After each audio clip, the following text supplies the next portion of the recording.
Итак, господа, здравствуйте! Добро пожаловать на очередную серию про Bentley. Она будет посвящена достижению скоростного рекорда. Кстати, мы его не зафиксируем, наверное, документально, но тем не менее, задача наша в этой серии сегодня сделать самый быстрый гусеничный транспорт в мире. На секундочку. Потому что на сегодня зарегистрирована, если не ошибаюсь, скорость 105 км в час. Это получается самое быстрое гусеничное транспортное средство. Наша задача поехать быстрее. Но так просто сделать это мы не сможем. Нужно провернуть ряд операций. Одна из которых, это первая будет, замена масла в коробке передач. Делается это для того, чтобы показать вам, что коробка действительно держит. Потому что многие писали, что при таких нагрузках, во-первых, у нас сгорит мост, мы это доказали, он не горит. Все у нас в порядке. Во-вторых, у нас будет перегреваться и гореть коробка передач. Значит, сегодня задача какая? Поднять машину, слить с коробки масло, снять фильтр, посмотреть его состояние и убедиться в том, что коробка или сгорает, то есть там все черное будет соответствующее, иметь запах, куча стружки и всего прочего, или нет. В прошлый раз мы уже меняли масло на антигелике в одном из наших видео, вы всех видели, и вы бомбили на то, что мы меняли его, по вашему мнению, как-то неправильно. Было израсходовано слишком большое количество масла, у вас еще были какие-то замечания. Поэтому в этот раз мы при поддержке компании Матюль обратились в специализированный центр, где есть некий рецепт, как поменять масло в коробке, промыть его, поменять фильтр и все остальное, используя меньшее количество масла, используя фирменное оборудование Матюль и даже фирменную промывку для автоматических коробок, для масла в автоматических коробок, да, она так называется. Короче, мы отдались в руки компании Матюль на тему, чтобы они нам все сделали и так, чтобы вам это понравилось. Посмотрим, что из этого получится.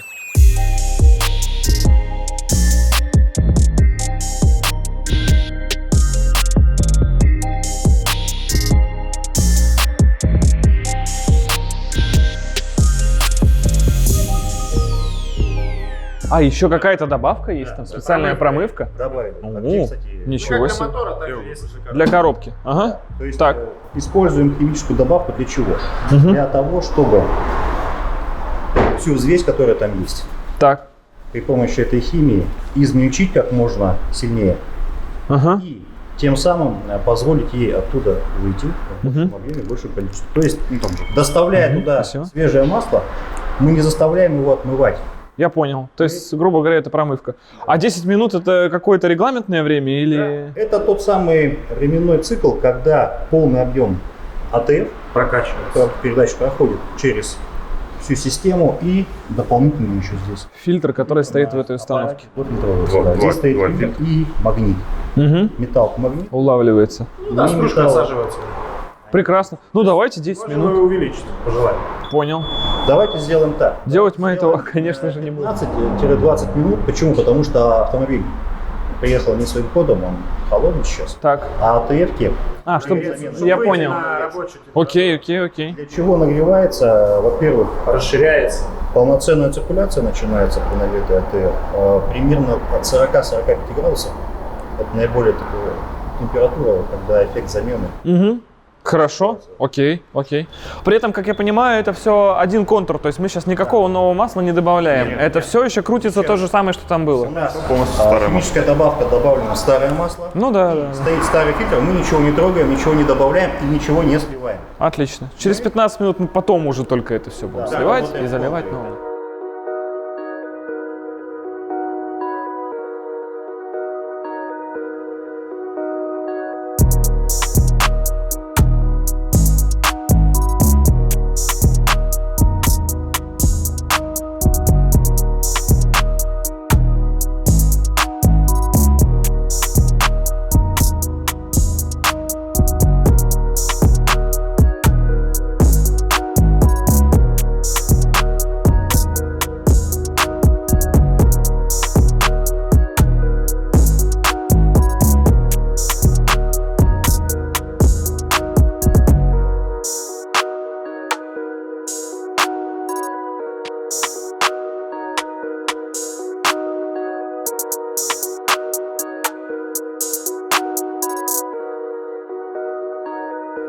В итоге мы поняли, что в коробку влезло всего 13 литров масла, что сильно меньше, чем в прошлый раз, а вы бомбили. И как раз нам удалось влезть в этот самый диапазон, когда при замене масла в коробке вы при этом не расходуете большое количество самого масла.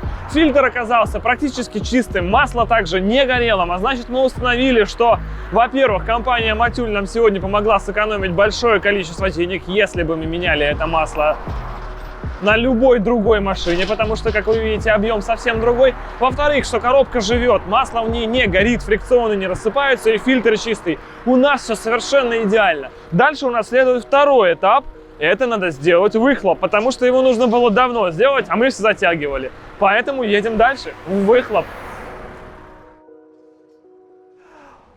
Тем временем, господа, выхлоп на Гагарина. Ребята, которых вы все давно знаете, но в этот раз им предстоит немного более трудная задача, чем обычно. Причем, казалось бы, огромный гусеничный транспорт, в котором место просто можно хоть из 200-й трубы, наверное, проводить выхлоп, и казалось бы, все очень просто. Но этот транспорт на раме, и вы даже отсюда прекрасно по предыдущим сериям видите, насколько эта рама вот такая запутанная для того, чтобы держать абсолютно любые нагрузки. Этот узел после первого выезда у нас оторвало. Но вот такое бывает в процессе использования. То есть нет, он остался на месте, ничего не оторвало, никуда не улетело, но пошли, грубо говоря, трещинки. Это значит оторвало в будущем. Поэтому он многократно переделывался. Поэтому по многочисленным вашим вопросам, Костя, а почему, когда же ты, что же, когда покрась раму, Костя? Нет, ребята, пока что, несмотря на то, что это все усиленно многократно и вот так держит, это не окончательный вариант. Поэтому ни краситься, ни как-то вот приводиться в приличное состояние он еще не будет. И поэтому он может стать еще более запутанным. И вот это вот место ребятам выхлоп СПБ пройти, 76-й трубе, вот так все это обогнуть и здесь обратно вывести выхлоп, штатные вот эти вот насадки. Ну вот они где-то там уже полчаса советуются, и, наверное, еще столько потребуется, только чтобы понять, как это делать. Потому что в любом случае, скорее всего, это не будут две отдельные трубы прямо оттуда до хвостов, они где-то будут объединяться только чтобы пройти вот этот вот самый момент. А все, дальше что у нас получается? Заставочка, да? Все любят заставочки. Оденьте очки и маски, сейчас будет сварка, не говори маме.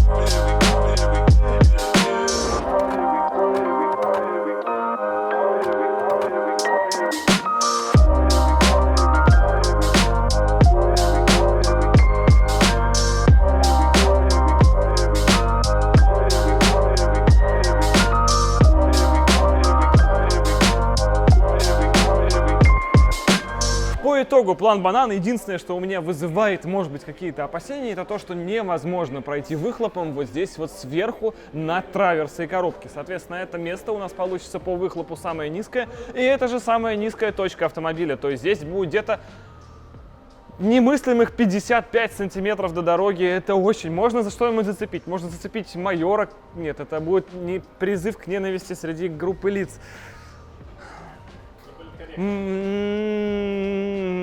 Майора Помидора из мультфильма Чиполлино, я выкрутился, и дальше выхлоп снова пойдет вверх, там вы уже никого не заденете. Здесь будет честных 60+. И все это вот так вот идет. А то, что будет вот здесь, по-моему, даже пацанам неизвестно и по сей момент, потому что здесь есть 3 варианта развития событий. И в итоге, сравнив их всех, мы выбрали...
Итак, самое неожиданное из всего, что получилось, хотя вот выхлоп на Гагарина — это ребята, от которых ты уже знаешь, что будет круто, но в этот раз прямо получилось супер, потому что я не понимал, как можно обойти вообще вот эту балку сверху. И изначально предполагалось, что все-таки выхлоп будет чуть ниже рамы. Он и родной-то, который здесь от коллекторов висел, он был ниже рамы. А здесь получилось запихать весь выхлоп туда в туннель. Он нереальным образом изгибается вообще обо все, что можно. Это только мы здесь, только в начале говорим. И он заподлицо с рамой. Таким образом, нижняя точка все-таки получается рама. Значит, дорожный просвет, который нам здесь очень важен, а это 60 сантиметров, 59, если не ошибаюсь, он никак не пострадал. И это серьезно, потому что когда эта техника пойдет зимой, когда эта техника пойдет по болотам, любая выступающая часть будет сильно якорить. Здесь этого не будет. И это стоило такого количества трудов, такого количества изгибов, и это выглядит так красиво. Это, знаете, выглядит как выхлоп на Porsche, который весь там скрывается в одном заднем бампере от турбин вот с такими нереальными раннерами, коллекторами и всем этим. Это все здесь огибает раму. Туда даже спряталась гофра комфорт. Ну, да, без гофры же будет вибрация, а на танке это недопустимо. Соответственно, все это выходит обратно. Здесь это все более-менее привычно. Все это сделано на вибендах, то есть это все разборное. Каждый раз, когда эта машина будет разбираться, собираться, а это еще будет много раз, ничего этого резать, варить не придется. Установлен дополнительный даже теплоэкран на бензобак, который здесь должен был быть в стоке, но утрачен в связи с тюнингом, пока был временно. Он сюда возвернут, хотя и кастомно, это не родной тепловой экран, но я думаю, что все будет работать. И вот здесь, ребята, начинается полный сатанизм. Это все огибает раму в одном месте, к сожалению, в двух это было не провести из-за раздаточной коробки, потому что она немножко смещена в бок, и с этого места зазора вообще никакого нет. Здесь ни одна труба не пролезет, также еще бензобак тоже близко. Поэтому была выведена одна труба здесь. Дальше она также разгибается, вся количество вибендов, соединений дикие, потому что все вот эти модули, они все должны быть сняты, все выведены из рамы при разборе, и все это делается довольно легко. Вот такая штука произошла, и дальше все это выводится уже в штатные насадки Bentley, которые здесь и были с завода. В итоге получилось какое-то прямо эстетическое наслаждение. Это реально круто. Осталось последнее, узнать, как это звучит. Как это звучало до этого, мы примерно помним по видосам. Это звучало круто. Как и любой УЗ на коллекторах, он все время звучит нереально круто. Теперь осталось ли понять, что вообще произошло в связи с этими магистралями? Какой стал звук? Ниже, выше, громче, тише? Ну, вообще предполагалось, что он должен стать чуть тише, чтобы просто не надоедал, когда вы катаетесь на этой машине, если вы едете, скажем, далеко и долго. Поэтому в любом случае появилось, конечно, это у нас получается резонатор появился. Да, вот я уже даже все это более-менее понимаю, чем отличается глушитель от резонатора и так далее. А задней банки у нас никакой нет, потому что она, собственно, была и не нужна, и некуда ее ставить, и пусть будет чуть громче. Вопрос, что будет.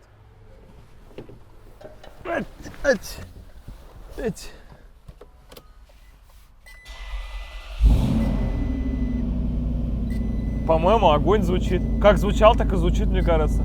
Даже, наверное, ниже по звуку. Сейчас прогреется чуть-чуть. Ух, какой прямо. Сейчас прогреется, побольше наподдаем. Короче, на мой взгляд, то, что надо. Тише, но он звук сзади стал не напрягающий, и ниже он стал, менее такой ревущий.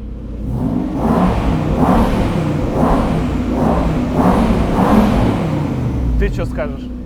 С одной стороны хочется громче, а с другой стороны он же там-то громче, мы просто его теперь здесь не слышим. Поэтому...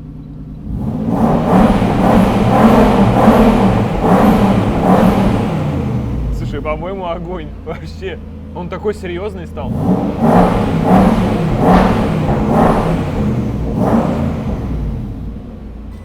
Не, пожар. Одобрено. Вот очень интересно теперь послушать потом, когда поедем, именно долго по дороге, когда он, да, мимо под нагрузкой такого. Вот это вот, это дичь. Короче, я погнал. Не жди меня к обеду.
Все эти манипуляции в итоге, господа, привели нас, естественно, неизбежно на некую длинную прямую. Я даже не знаю, сколько она километров, по ощущениям типа 2. Наверное, может быть меньше, но это не важно. По сути, у нас есть прямая, на которой мы можем разогнать Бентли до максимальной скорости. Дело, конечно, не хитрое, знай себе, нажимай тапок в пол и подруливай, и смотри, что там будет происходить на Race Logic. Есть такая штука, как книга рекордов Гиннесса, в которой на сегодняшний день официально зарегистрировано самое быстрое гусеничное транспортное средство, это 110 км в час. Кроме этого, есть еще неофициальный рекорд, который принадлежит американцам, он значится как 130. Таким образом, у нас сегодня, ребят, одно желание вообще поехать 130 плюс. Причем понятно, что если мы поставили бы своей целью тупо именно максималку преодоления этого скоростного порога, мы бы сделали это, просто изменив придаточное число. Допустим, поставить заднюю ведущую звезду большего размера. Благо, в этом нет, самоцели как таковой. У нас нормальный конфиг, нормальные передаточные числа, нам все нравится. Какие сегодня могут возникнуть проблемы? Во-первых, полосы нам точно хватит. Во-вторых, у нас может не хватить мотора все-таки, хотя у нас очень мощный турбо УЗ, в котором ориентировочно 400 с хвостом лошадиных сил, но все-таки, когда скорость переваливает за 100, там уже понадобится вся мощность. И это очень долго в максимальном бусте работающие УЗ, которые строились на удачу, который строился. Поэтому, может быть, он не выдержит, развалится на максимальной скорости. И далее, есть некий очень непонятный петушиный эффект у этих гусениц, который называется на скорости, она делает вся вот так. Она может так делать очень капец сильно, и в итоге аж зубья могут не попадать на эту звезду, начнется что-то все очень непонятное, и нам нужно будет или сбрасывать газ, или мы улетим просто в кусты, что неприятно. Таким образом, при всей видимости всего этого проекта, как типа пришел, дал, победил и все, и ты царь, на самом деле нервяк дикий, потому что очень может много чего не получиться. И самое обидное будет, если где-то там на 120 отхлебнет мотор. То есть вроде ты формально как бы и за 100 перевалил, рекорда нет, ничего нет, и мотор сломался. Ну а в идеале, чтобы он на максимальных 137 сделал, и мы тогда, вау, вот это боль, вот это просто все, дым, мясо, фарш, и мы победили через боль. Надо смотреть, пацаны. Сейчас что еще расскажу. Для достижения максимальной скорости от прошлого раза нас отодвигало или разделяло, как уж хотите, я вам про это даже говорил, ограничение электронное, которое было в мозгах. То есть машина упиралась по мозгам, как она видела, 180, или есть еще информация 205. Очень хотелось бы, что все-таки 180, а не 205, сейчас объясню. В итоге мы взяли мозги с другого УЗ, естественно, с Газели. Да, нашлась в Купчино хорошая Газель. На чем еще могут ездить Газели в Купчино? Естественно, на УЗ-тах. Там нормальные пацаны, не будут тошнить на дизелях дедушкиных. Так вот, нам дали на один день эти мозги, только с целью, чтобы мы быстрее сняли этот видос. Что-то отвалилось. Далее эти мозги мы также можем прошить. Значит, чем отличаются прошивки? Есть японская прошивка, это Majesta, Crown, Mark, у них ограничение у всех 180 км в час. Есть прошивка европейская, Lexus, там 255. Соответственно, на эти же мозги накатывается лексусовская прошивка, которая у нас сейчас и стоит, надо найти колпачок, там где-то своя тачка, не дилерская, за ней придется поухаживать, все аккуратненько здесь делать. И это гипотетически нам даст некую максимальную скорость. Мы посчитали передаточное число, которая сконвертирует, скажем, скорость автомобиля на нормальных колесах в скорость Bentley. Это 1,85. Таким образом, 255 на 1,85 мы получаем где-то 137 км в час. В теории на бумаге максимальная достижимая скорость для этого автомобиля, что в теории на бумаге делает нас самым быстрым, как мы вначале и говорили, гусеничным транспортным средством в мире. А вот получится или нет, пацаны, это большой вопрос. Плюс в рамках подготовки автомобиля к гражданской жизни, все-таки машина делается на повседнев, нужно, естественно, было вернуть стекла и обшивки. И да, стекла не опускаются. Есть нормальное решение. Многие говорили, сделайте стекло короче, сделайте сдвижное. Это не понт. Понт — это переговорное устройство. То есть сделала здесь какую-нибудь, вот здесь какая-то кнопка есть, она сделает так, что воздуховоды здесь начинают дуть. Так вот, на эту кнопку можно завести какую-нибудь переговорку. Вы ее сюда нажимаете, и машина делает там... Вот, и все. А в ответ человек, который говорит, здесь микрофоны, которые вам это ретранслируют в салон. Вот это бессмысленно, но круто. А у нас же все-таки проект игрушка, поэтому должно быть так. И теперь здесь все работает, замочки можно открыть, закрыть. Все прям кожа, рожа, все дела. Так. Почему так стрёмно?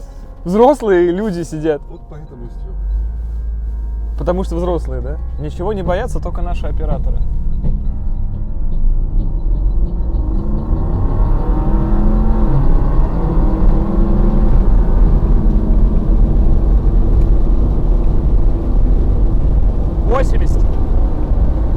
0,6 всегда. 90. Сотка.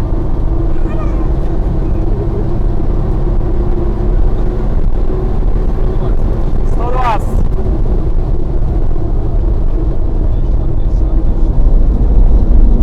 Вообще, мне кажется, осилит она. Блин, многообещающе, слушай. 120, по-моему, так. Да, да.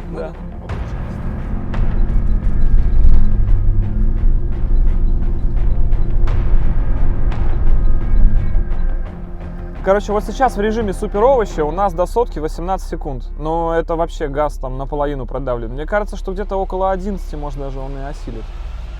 Ну, аминь.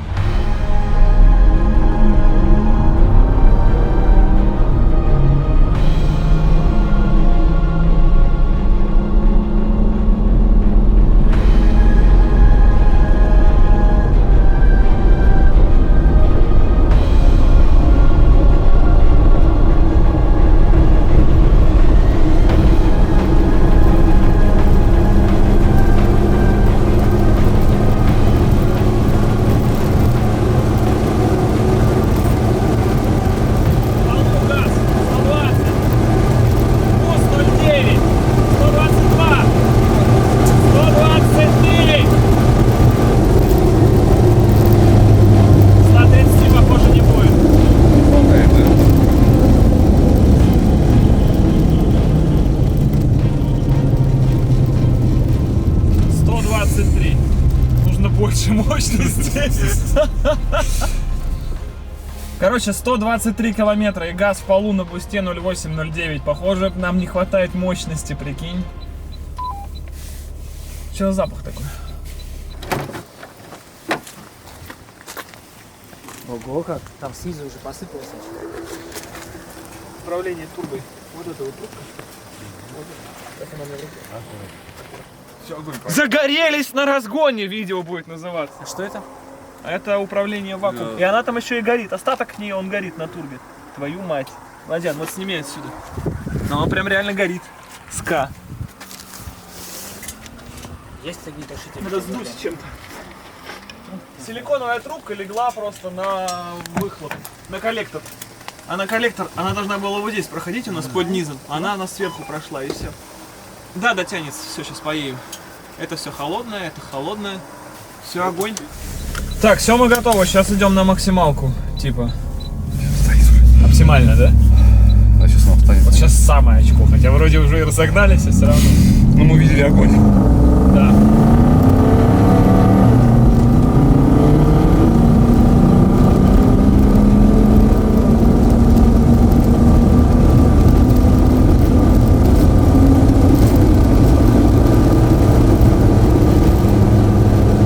Газ в полу.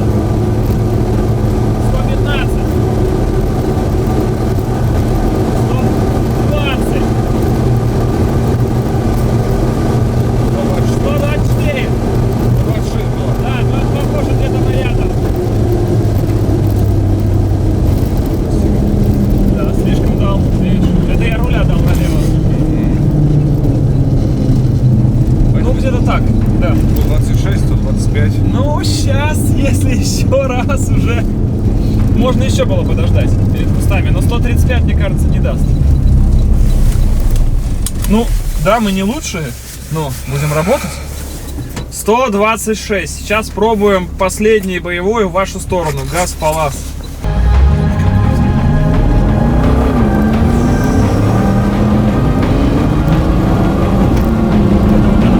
Передача, она слишком рано переключает, да?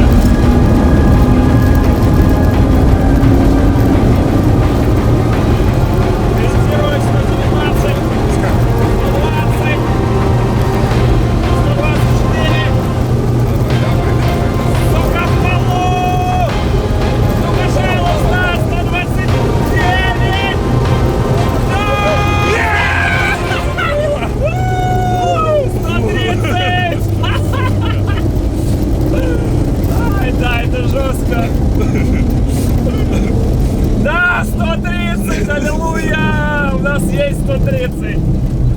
135 это нереально. Ну, блин, 120 у них там полкилометра требуется на продавить от этого. Ой, господи. Как весело, да? А сейчас ты сядешь в Range Rover, поедешь по кольцу, 130, ну что-то чуть, ну можно 160, так быстрее будет, да. Коробка.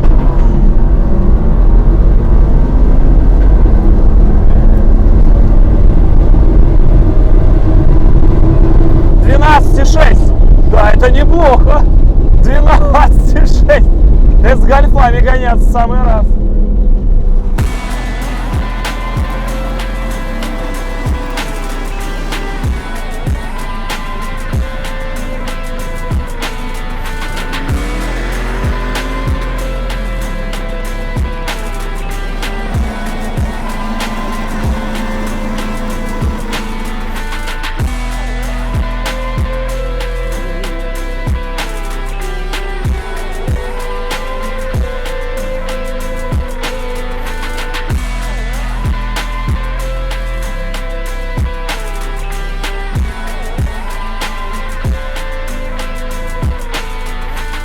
И да, мы скоро однажды покрасим раму. А не красится она до сих пор. Вы всегда пишете, что Костя, рама проржавела, все, проект закончен.